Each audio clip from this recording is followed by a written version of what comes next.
Wanita ini sungguh cantik. Bukankah bahagia bila menikah dengan wanita seperti dirinya?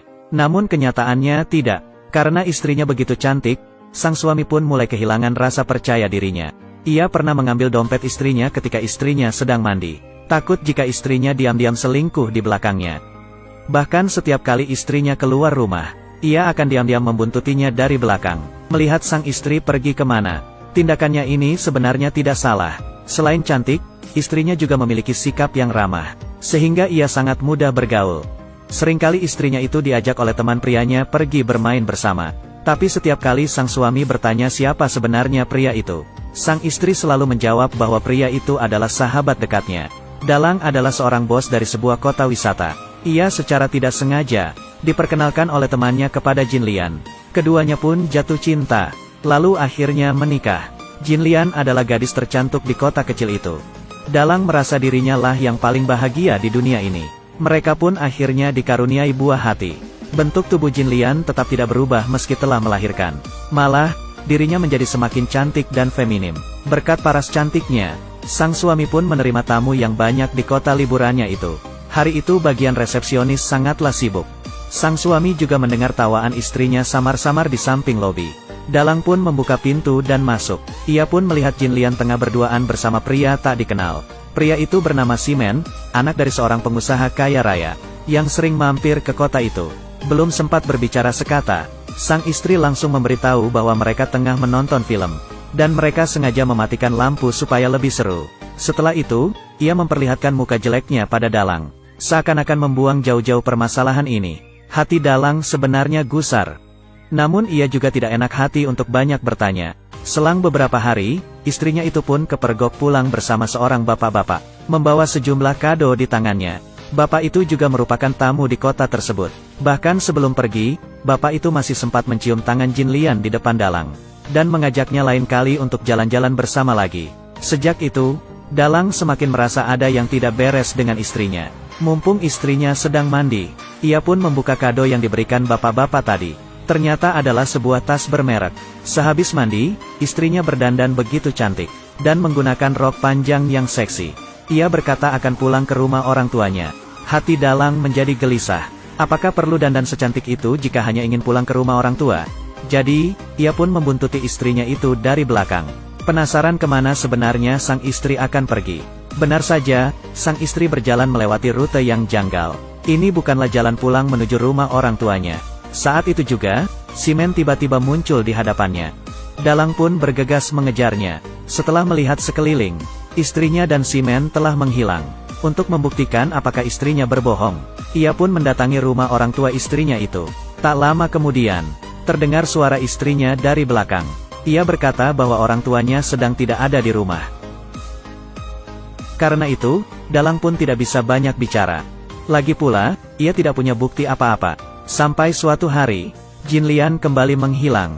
Dalang pun datang ke sebuah pantai, dan menangkap basah istrinya, sedang berselancar menggunakan pakaian renang seksinya. Kapal yang menariknya itu pun dikendarai oleh Simen. Dalang pun segera mengejarnya, namun ia bertemu dengan pemandangan yang tidak mengenakan. Istrinya ternyata berjalan bersama Simen. Keduanya nampak begitu mesra di atas kapal. Dalang pun berbaring di atas tanah sambil menahan rasa sakit hatinya. Sekejap ia merasakan rumput-rumput liar yang menyelimuti kepalanya. Tengah malam, Dalang pulang dengan begitu lesunya. Melihat tampang suaminya yang sedih itu, Jin Lian pun khawatir. Ia bertanya padanya mengapa bersedih. Dalang pun tidak bisa menyembunyikan perasaannya lagi, lalu menyatakan perasaan sejujurnya. Namun Jin Lian menyangkal perkataan suaminya itu. Ia berkata bahwa dirinya dengan Simen hanyalah teman biasa, bukan seperti yang Dalang bayangkan. Melihat tatapan istrinya yang begitu tulus, Dalang pun akhirnya percaya padanya. Keduanya pun berpelukan dan baikan. Beberapa bulan pun berlalu. Jin Lian sekarang mulai menjaga hubungannya. Ia pun tidak pernah menghubungi Simen lagi. Sayangnya, itu tak berlangsung lama. Malam itu, si bapak memutar sebuah video hasil rekamannya kepada orang-orang di sana. Selain pemandangan sekitar kota, di dalam videonya juga ada Jin Lian, yang tengah asik bermain bersama Simen di pantai. Tubuhnya yang seksi mengundang sorakan dari para penonton pria lainnya. Melihat istrinya bercumbu dengan pria lain, ia sangat marah, sampai memecahkan gelas anggur di tangannya. Pikirannya pun mulai dihantui oleh prasangka buruk. Jinlian sering berdiri di depan jendela menunggu kedatangan Simen, dan rebahan di kasur sambil menelepon dengannya. Ia bahkan pernah minta bantuan sahabatnya agar bisa bertemu diam-diam dengan Simen. Hati Dalang hancur berkeping-keping. Ia benar-benar gusar, seraya membating gelas birnya. Berjalan ke depan lalu berteriak, agar semua orang keluar dari sana. Sang istri pun langsung membawa dirinya keluar. Jinlian tidak tahu kenapa suaminya bisa berlaku demikian. Ia pun bertanya padanya, dan Dalang membalasnya dengan sebuah tamparan. Jinlian sebenarnya tidak marah. Ia malah kembali bertanya pada suaminya mengapa tiba-tiba berubah seperti ini. Dalang dengan gugup menjawab bahwa ia cemburu. Karena menyayangi Dalang, Jinlian pun berjanji tidak akan bermain dengan teman prianya lagi. Bahkan berjanji untuk tidak keluar rumah lagi. Namun masalah malah semakin runyam. Dalang menjadi semakin posesif. Bahkan 10 menit saja tidak ia berikan pada sang istri untuk keluar. Malam itu hujan turun dengan derasnya. Dalang pun pergi menutup jendela yang ada di ruangan atapnya. Saat ia baru mau turun, tiba-tiba ia menemukan kalung istrinya di lantai. Pikirannya pun mulai kemana-mana. Ia mengira sang istri pernah berduaan di ruangan itu bersama teman prianya. Sekembalinya ke kamar, ia kembali bertengkar dengan istrinya. Meski mengetahui dirinya salah, Dalang malah melemparkan 2 kata kasar kepada istrinya, lalu pergi tidur. Tengah malam, tiba-tiba ia terbangun. Istrinya kembali menghilang. Ia dengan panik bergegas mencari keluar. Tiba-tiba ia teringat akan sosok bapak-bapak yang menjadi teman istrinya itu. Ia pun membuka kamar bapak itu dengan kunci cadangannya. Di dalam, ia melihat 2 gelas bir di atas meja. Ia mencari kemana-mana, namun tetap tidak menemukan Jinlian. Dalang pun melampiaskan kekesalannya ke bapak itu. Menuduhnya telah menggoda sang istri.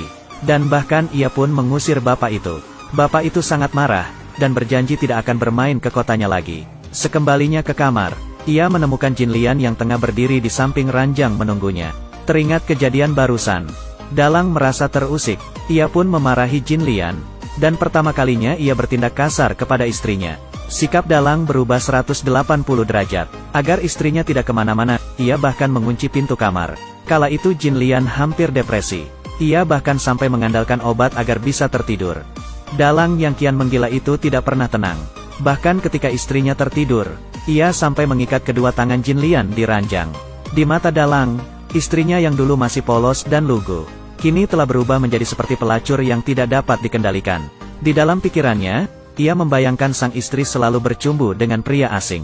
Dan karena sudah tidak sabar, ia pun mengambil pisau dan membayangkan dirinya membunuh istri sendiri, hingga darah bercucuran di mana-mana. Namun ketika ia keluar dari kamar mandi, ia kembali menatap dalam-dalam istrinya yang tidak bersalah itu tengah tertidur lelap di kasur. Film pun selesai sampai di sini. Ending cerita ini memiliki 2 arti.